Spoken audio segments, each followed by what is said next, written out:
ત્યારબાદ નજર કરીએ આજે ટાટા પાવર્સ પર। ડેફિનેટલી ટાટા પાવર્સમાં આપણે જોયું કે ગઈકાલે પણ શાનદાર તેજી જોવા મળી હતી। 8% ઉપર આપણને મિડ કેપ ટોપ ગેનર્સમાં કાઉન્ટર જોવા મળ્યું છે। આજે પણ અત્યારે આપણે કાઉન્ટરમાં આપણને સારી એવી ખરીદારી જોવા મળી રહી છે, ખાસ કરીને ટાટા પાવર્સમાં।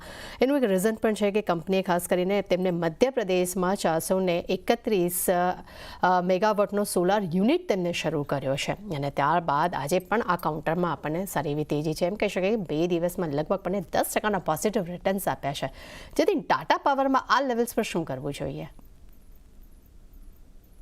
જો ટાટા પાવર એક રેન્જમાં ટ્રેડ કરી રહ્યો હતો છેલ્લા 5 થી 6 ટ્રેડિંગ સેશનથી, અને આજના ટ્રેડિંગ સેશનમાં એણે એક સ્ટ્રોંગ બ્રેકઆઉટ આપ્યું છે। મને લાગે છે કે આ બ્રેકઆઉટ જે છે એ મોમેન્ટમ કન્ટિન્યુ રહેવું જોઈએ ટિલ ધ લેવલ્સ ઓફ 440 થી 445, તો ઓલમોસ્ટ અરાઉન્ડ 3 to 4% નો અપસાઇડ પોસિબલ છે ઇવન ફ્રોમ કરંટ લેવલ્સ, અને આમાં સ્ટોપ લોસ જે બની રહ્યો છે એ અરાઉન્ડ 421 થી 420 નો છે।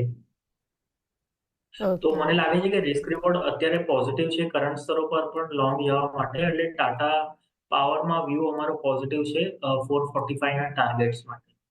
ઓકે, તો ટાટા પાવર માટે ખરીદારીની સલાહ આપણને જતીન તરફથી જોવા મળી રહી છે। 420 સ્ટોપ લોસ સાથે તમે ખરીદી કરી શકો છો। ઉપર ટાર્ગેટ્સ 445ના તેઓ આપી રહ્યા છે, પરંતુ